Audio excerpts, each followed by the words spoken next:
ವಿದ್ಯಾರ್ಥಿಗಳೇ, 10ನೇ ವರ್ಗದ ಗಣಿತ ವಿಷಯದಲ್ಲಿ 100ಕ್ಕೆ 100 ಅಂಕ ಗಳಿಸುವುದು ಹೇಗೆ ಗೊತ್ತಾ? ಗಣಿತ ಎಂದರೆ ಭಯವೇ?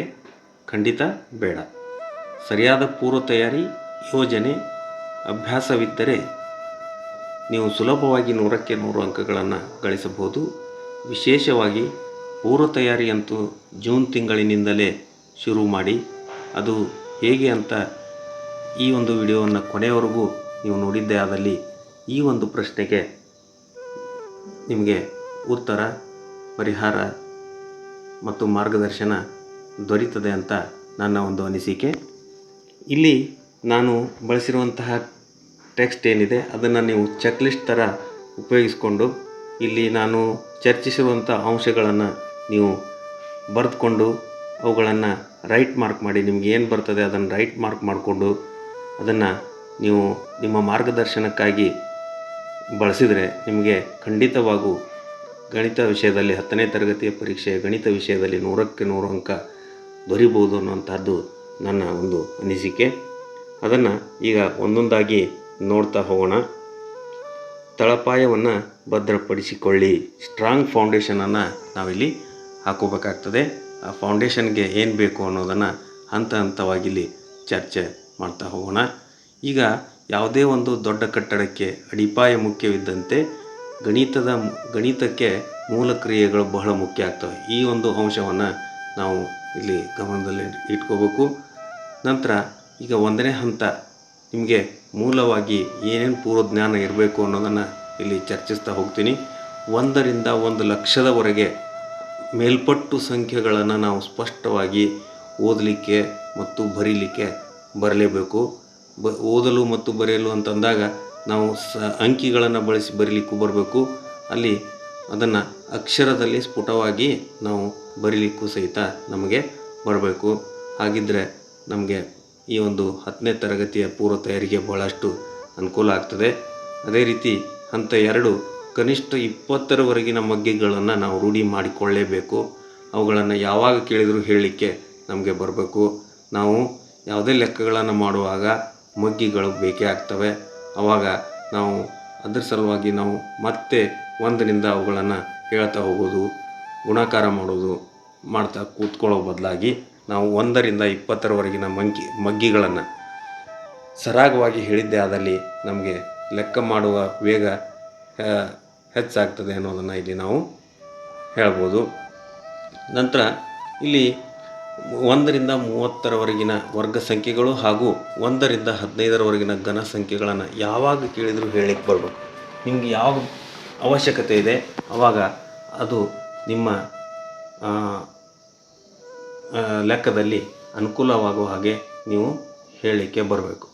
ಉದಾಹರಣೆಗೆ 6 ಸ್ಕ್ವೇರ್ ಅಂತ ಬಂದಾಗ ನಾವು 6ರ ಮಗ್ಗಿಯನ್ನು 6 1 6, 6 2 12 ಹೀಗೆ ಹೇಳೋ ಬದಲಾಗಿ 6 6 36 ಅನ್ನುವಂಥದ್ದು ಬರಬೇಕು.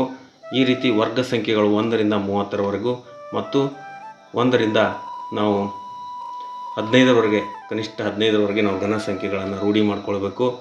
ನಂತರ ಮೂಲ ಕ್ರಿಯೆಗಳ ವೇಗವನ್ನು ನಾವು ಹೆಚ್ಚಿಸ್ಕೊಳ್ಬೇಕು.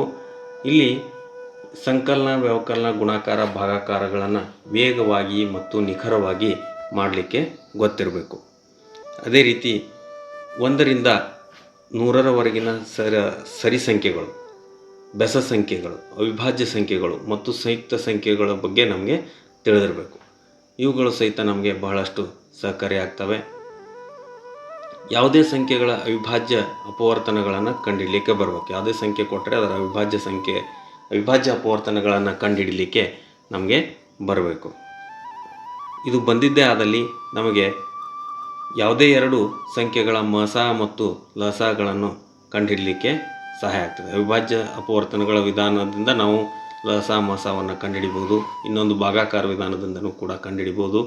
ಹೀಗಾಗಿ ಯಾವುದೇ ಒಂದು ನಾವು ವಿಧಾನವನ್ನು ಬಳಸಿ ನಾವಿಲ್ಲಿ ಯಾವುದೇ 2 ಸಂಖ್ಯೆಗಳ ಮಸ ಮತ್ತು ಲಸಗಳನ್ನು ಕಂಡುಹಿಡಿಯಲು ನಮಗೆ ಬರಬೇಕಾಗ್ತದೆ. ಇನ್ನು ಭಿನ್ನರಾಶಿಗೆ ಸಂಬಂಧಪಟ್ಟ ಹಾಗೆ ನಾವು ಭಿನ್ನರಾಶಿ, ದಶಮಾಂಶ ಮತ್ತು ಶೇಕಡಾ ಪರಿಕಲ್ಪನೆ ನಮಗೆ ಇರಲೇಬೇಕಾಗ್ತದೆ. ಅದರಲ್ಲಿ ಏನು ಗೊತ್ತಿರಬೇಕು ಅಂತಂದರೆ ಭಿನ್ನರಾಶಿಯ ಅರ್ಥ, ವಿಧಗಳು ಮತ್ತು ಅವುಗಳ ವಿವರಣೆ ಗೊತ್ತಿರಬೇಕು. ಅದೇ ರೀತಿ ಭಿನ್ನರಾಶಿಗೆ ಸಂಬಂಧಪಟ್ಟ ಸಮಾನ ಭಿನ್ನರಾಶಿಗಳನ್ನು ಬರೆಯುವುದು ಮತ್ತು ಕೊಟ್ಟಂತಹ ಭಿನ್ನರಾಶಿಯ ಸಂಕ್ಷಿಪ್ತ ರೂಪಕ್ಕೆ ತರುವಂತಹದ್ದು ಗೊತ್ತಿರಬೇಕು. ಕೊಟ್ಟಂತಹ ಭಿನ್ನರಾಶಿಯನ್ನು ಸಂಕ್ಷಿಪ್ತ ರೂಪಕ್ಕೆ ತರುವುದು ನಮಗೆ ಗೊತ್ತಿರಬೇಕು. ಇನ್ನು ಭಿನ್ನರಾಶಿಗಳ ಮೇಲಿನ ಮೂಲ ಕ್ರಿಯೆಗಳನ್ನು ಮಾಡುವುದು ಗೊತ್ತಿರಬೇಕು. ಭಿನ್ನರಾಶಿಗಳ ಮೇಲೆ ಸಂಕಲನ, ವ್ಯವಕಲನ, ಗುಣಾಕಾರ, ಭಾಗಾಕಾರ ಹೇಗೆ ಮಾಡೋದು ಅನ್ನೋದು ಗೊತ್ತಿರಬೇಕು. ನಂತರ ದಶಮಾಂಶಗಳ ಅರ್ಥ ಮತ್ತು ಅವುಗಳ ವಿವರಣೆ. ದಶಮಾಂಶವನ್ನು ನಾವು ಯಾವ ರೀತಿ ಬರಿತೀವಿ, ದಶಮಾಂಶವನ್ನು ಯಾವ ರೀತಿ ನಾವು ಬಳಸಬೇಕು ಅನ್ನೋದು ಗೊತ್ತಿರಬೇಕು. ಅದೇ ರೀತಿ ದಶಮಾಂಶಗಳನ್ನು ಭಿನ್ನ ರಾಶಿಗೆ ಮತ್ತು ಭಿನ್ನ ರಾಶಿಗಳನ್ನು ದಶಮಾಂಶ ರೂಪಕ್ಕೆ ಪರಿವರ್ತಿಸುವುದು ಹೇಗೆ ಅನ್ನೋದು ಗೊತ್ತಿರಬೇಕು. ಇನ್ನು ದಶಮಾಂಶಗಳ ಮೇಲಿನ ಮೂಲ ಕ್ರಿಯೆಗಳನ್ನು ಮಾಡೋದು ಹೇಗೆ ಅನ್ನೋದನ್ನು ಸಹಿತ ನಾವಿಲ್ಲಿ ತಿಳ್ಕೊಂಡಿರ್ಬೇಕಾಗ್ತದೆ. ಅದೇ ರೀತಿ ಭಿನ್ನರಾಶಿ, ದಶಮಾಂಶ, ಶೇಕಡ ಇವುಗಳನ್ನು ಅಂತರ್ಪರಿವರ್ತನೆ ಮಾಡೋದು ಗೊತ್ತಿರಬೇಕು. ಅಂದರೆ ಭಿನ್ನರಾಶಿಯಿಂದ ದಶಮಾಂಶಕ್ಕೆ, ದಶಮಾಂಶದಿಂದ ಶೇಕಡ, ಶೇಕಡದಿಂದ ಭಿನ್ನರಾಶಿ ಅಥವಾ ದಶಮಾಂಶ, ದಶಮಾಂಶದಿಂದ ಭಿನ್ನರಾಶಿ ಹೀಗೆ ಅಂತರ್ಪರಿವರ್ತನೆ ಮಾಡೋದು ಗೊತ್ತೇ ಇರಬೇಕಾಗ್ತದೆ. ಮುಖ್ಯವಾಗಿ ಇಲ್ಲಿ ಒಂದು ಅಂಶವನ್ನು ನಾವು ಇಲ್ಲಿ ಗಮನಿಸಬೇಕು. ಚಿಹ್ನೆಗಳ ಬಳಕೆ, ಪ್ಲಸ್ ಮತ್ತು ಮೈನಸ್ ಚಿಹ್ನೆಗಳ ಗುಣಾಕಾರ, ಭಾಗಾಕಾರದ ನಿಯಮಗಳನ್ನು ನಾವು ತಿಳ್ಕೊಂಡಿರಬೇಕು. ಅದರಲ್ಲಿ ಯಾವುದೇ ಗೊಂದಲವನ್ನು ಇಟ್ಕೊಂಡಿರಬಾರ್ದು. ಗುಣಾಕಾರ, ಭಾಗಾಕಾರ ಮಾಡುವಾಗ ಚಿಹ್ನೆಗಳದ್ದು ಕ್ರಿಯೆ ಯಾವ ರೀತಿ ಇರಬೇಕು, ಸಂಕಲನ, ವ್ಯವಕಲನ ಮಾಡುವಾಗ ಚಿಹ್ನೆಗಳನ್ನು ಗಮನಿಸಿ ನಾವು ಯಾವ ರೀತಿ ಲೆಕ್ಕಗಳನ್ನು ಮಾಡಬೇಕು ಅನ್ನುವಂಥದ್ದು ಸ್ಪಷ್ಟವಾಗಿ ಗೊತ್ತಿರಬೇಕು. ಅಲ್ಲಿ ಯಾವುದೇ ಗೊಂದಲವನ್ನು ಇಟ್ಕೊಂಡಿರಬಾರ್ದು. ಇನ್ನು ಬೀಜಗಣಿತಕ್ಕೆ ಸಂಬಂಧಪಟ್ಟ ಹಾಗೆ ಕೆಲವೊಂದು ಪರಿಕಲ್ಪನೆಗಳನ್ನು ನಾವಿಲ್ಲಿ ನೋಡೋಣ.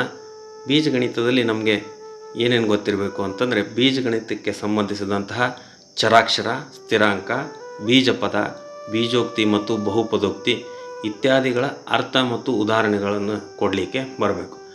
ಇಲ್ಲಿ ಚರಾಕ್ಷರ ಅಂದ್ರೇನು, ಸ್ಥಿರಾಂಕ ಅಂದ್ರೇನು, ಬೀಜಪದ ಅಂದ್ರೇನು, ಬೀಜೋಕ್ತಿ ಅಂದ್ರೇನು, ಬಹುಪದೋಕ್ತಿ ಅಂದ್ರೇನು ಮತ್ತು ಅವುಗಳಿಗೆ ಉದಾಹರಣೆಗಳನ್ನು ಕೊಡಲಿಕ್ಕೆ ನಮಗಿಲ್ಲಿ ಗೊತ್ತಿರಬೇಕು. ಅದೇ ರೀತಿ ಸಜಾತಿ ಮತ್ತು ವಿಜಾತಿ ಪದಗಳನ್ನು ವಿಂಗಡಿಸುವುದು ಮತ್ತು ಅವುಗಳ ಮೇಲಿನ ಕ್ರಿಯೆಗಳನ್ನು ಮಾಡೋದು ಸಹಿತ ಗೊತ್ತಿರಬೇಕು. ಹಂತ 3 ಬೀಜೋಕ್ತಿಗಳ ಗುಣಲಬ್ಧ ಕಂಡುಹಿಡಿಯೋದು ಗೊತ್ತಿರಬೇಕು ಮತ್ತು ಬೀಜೋಕ್ತಿಗಳನ್ನು ಅಪವರ್ತಿಸಲಿಕ್ಕೆ ಬರಬೇಕು. ಅದಕ್ಕೆ ನಾವು ಇಲ್ಲೇನು ಹೇಳ್ತೀವಿ, ಬೀಜೋಕ್ತಿಗಳನ್ನು ಅಪವರ್ತಿಸೋದು ಗೊತ್ತಿರಬೇಕು. ಬೀಜಗಣಿತಕ್ಕೆ ಸಂಬಂಧಿಸಿದಂತಹ ನಿತ್ಯ ಸಮೀಕರಣಗಳನ್ನು ರೂಢಿ ಮಾಡಬೇಕು. ಈಗ a+b² ಮತ್ತು a-b², a+b × a-b, x+a × x+b ಈ ರೀತಿಯಾದಂತಹ ನಿತ್ಯ ಸಮೀಕರಣಗಳಿವೇನಿವೆ ಬೀಜಗಣಿತಕ್ಕೆ ಸಂಬಂಧಪಟ್ಟಂತಹದ್ದು, ಅವುಗಳನ್ನು ನೀವು ರೂಢಿ ಮಾಡಿಕೊಳ್ಬೇಕು. ನಂತರ ನಿತ್ಯ ಸಮೀಕರಣಗಳನ್ನು ಬಳಸಿ ನೀವು ಬೀಜೋಕ್ತಿಗಳನ್ನು ಅಪವರ್ತಿಸುವುದು ಗೊತ್ತಿರಬೇಕು. ನಿತ್ಯ ಸಮೀಕರಣಗಳನ್ನು ಬಳಸಿ ಬೀಜೋಕ್ತಿಗಳನ್ನು ಅಪವರ್ತಿಸುವುದಾಗಿರ್ಬೋದು, ಗುಣಾಕಾರ ಮಾಡೋದಾಗಿರ್ಬೋದು ಗೊತ್ತಿರಬೇಕು. ಮತ್ತು ನಿತ್ಯ ಸಮೀಕರಣಗಳನ್ನು ಬಳಸಿ ಕೆಲವು ಸಂಖ್ಯೆಗಳ ಗುಣಲಬ್ಧ ಕಂಡುಹಿಡಿಯೋದು ಗೊತ್ತಿರಬೇಕು. ಉದಾಹರಣೆಗೆ 101 × 102, 101 × 99 ಈ ರೀತಿ ಇದ್ದಾಗ ನಾವಲ್ಲಿ a+b² a+b × a-b ಅಥವಾ x+a × x+b ಇಂಥ ಸೂತ್ರಗಳನ್ನು ಬಳಸಿ ನಾವಲ್ಲಿ ಕಂಡುಹಿಡಿಬೋದು. ವರ್ಗ ಸಂಖ್ಯೆಗಳನ್ನು a+b² ಸೂತ್ರವನ್ನು ಬಳಸಿ ವರ್ಗ ಸಂಖ್ಯೆಯನ್ನು ಹೆಂಗೆ ಕಂಡುಹಿಡಿಬೋದು ಅನ್ನೋದನ್ನು ನೋಡ್ಕೋಬೇಕು. ಅದೇ ರೀತಿ ನಾವು ಘಾತಾಂಕಗಳ ನಿಯಮಗಳನ್ನು ತಿಳ್ಕೊಂಡಿರಬೇಕು ಮತ್ತು ಅವುಗಳನ್ನು ಬಳಸಿ ಲೆಕ್ಕ ಬಿಡಿಸೋದು ಸಹಿತ ನಮಗೆ ಗೊತ್ತಿರಬೇಕಾಗ್ತದೆ. ಇನ್ನು ರೇಖಾಗಣಿತಕ್ಕೆ ಸಂಬಂಧಿಸಿದಂತಹ ಕೆಲವು ಅಂಶಗಳು. ರೇಖಾಗಣಿತ ಪರಿಕಲ್ಪನೆಗಳಾದಂತಹ ಬಿಂದು, ಸರಳ ರೇಖೆ, ಕಿರಣ, ರೇಖಾಖಂಡ, ಕೋನ ಇತ್ಯಾದಿಗಳನ್ನು ಅರ್ಥ ಮಾಡ್ಕೊಳ್ಬೇಕು, ಅವುಗಳನ್ನು ಗುರುತಿಸಲಿಕ್ಕೆ ಬರಬೇಕು. ಇನ್ನು ಕೋನಗಳ ಅರ್ಥ ಮತ್ತು ವಿಧಗಳು ಮತ್ತು ರಚನೆ ಮಾಡಲಿಕ್ಕೆ ಬರಬೇಕು ಕೋನಗಳನ್ನು. ನಂತರ ಸಮತಲಾಕೃತಿಗಳು ಮತ್ತು ಅವುಗಳ ವಿಧಗಳನ್ನು ತಿಳ್ಕೊಂಡಿರಬೇಕು. ಅದೇ ರೀತಿ ತ್ರಿಭುಜಗಳು, ತ್ರಿಭುಜದ ವಿಧಗಳು, ಲಕ್ಷಣಗಳು ಮತ್ತು ತ್ರಿಭುಜಕ್ಕೆ ಸಂಬಂಧಿಸಿದಂತಹ ಪ್ರಮೇಯಗಳು, ಅದಕ್ಕೆ ಸಂಬಂಧಿಸಿದಂತಹ ಸುತ್ತಳತೆ ವಿಸ್ತೀರ್ಣದ ಬಗ್ಗೆ ಗೊತ್ತಿರಬೇಕಾಗ್ತದೆ.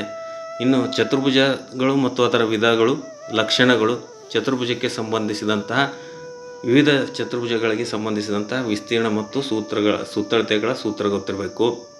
ಅದೇ ರೀತಿ ವೃತ್ತಕ್ಕೆ ಸಂಬಂಧಿಸಿದಂತೆ ಅದರ ಅಂಶಗಳು ಮತ್ತು ಅದರ ವಿಸ್ತೀರ್ಣದ ಸೂತ್ರ ಗೊತ್ತಿರಬೇಕಾಗ್ತದೆ. ಇನ್ನು ಅದೇ ರೀತಿ ನಾವಿಲ್ಲಿ ಘನಾಕೃತಿಗಳ ಪರಿಚಯ ನಮಗಿರಬೇಕು. ಘನಾಕೃತಿಗಳಲ್ಲಿ ನಾವು ಆ ಚೌಕಗನ, ಆಯತಗನ, ಸಿಲಿಂಡರ್, ಶಂಕು ಇವುಗಳ ಬಗ್ಗೆ ಪರಿಚಯ ಇರಬೇಕಾಗ್ತದೆ. ಇಷ್ಟು ನೀವು ಅಂಶಗಳು ನಿಮ್ಗೆ ಗೊತ್ತಿದ್ದೇ ಆಗಿದ್ದರೆ ನೀವು 10ನೇ ತರಗತಿಯ ಪಾಠಗಳು ನಿಮಗೆ ಸುಲಭವಾಗಿ ಅರ್ಥ ಆಗ್ತವೆ ಮತ್ತು ನಿಮಗೆ ಗಣಿತದಲ್ಲಿ 100ಕ್ಕೆ 100 ಅಂಕ ಗಳಿಸಲು ಸಹಾಯ ಆಗ್ತವೆ. ಇನ್ನು ಕೊನೆಯದಾಗಿ ಹೇಳೋದೇನು ಅಂತಂದರೆ, ನಾನು ಇಲ್ಲಿ ಚರ್ಚಿಸಿರುವಂತಹ ವಿಷಯಗಳು ಗಣಿತ ವಿಷಯವನ್ನು ಸರಳಗೊಳಿಸಲು ಸಹಕಾರಿಯಾಗಿವೆ ಅಂತಾದರೆ ನಾನು ಇಲ್ಲಿ ಚರ್ಚಿಸಿರುವ ಪ್ರತಿಯೊಂದು ಹಂತಗಳ ಮೇಲೂ ಒಂದೊಂದು ವಿಡಿಯೋ ಮಾಡಲು ನಾನು ಪ್ರಯತ್ನಿಸ್ತೀನಿ ಅಂತ ಹೇಳ್ತಾ, ಈ ಒಂದು ವಿಡಿಯೋ ತಮಗೆ ಇಷ್ಟ ಆಗಿದ್ದರೆ ಈ ಚಾನಲನ್ನು ಸಬ್ಸ್ಕ್ರೈಬ್ ಮಾಡಿ ಮತ್ತು ಲೈಕ್ ಮಾಡಿ ಹಾಗೂ ಸಲಹೆಗಳಿಗಾಗಿ ಕಮೆಂಟ್ ಮಾಡಿ ಅಂತ ಹೇಳ್ತಾ ಈ ಒಂದು ಸೆಷನನ್ನು ಮುಗಿಸ್ತಾ ಇದ್ದೀನಿ. ಧನ್ಯವಾದಗಳು.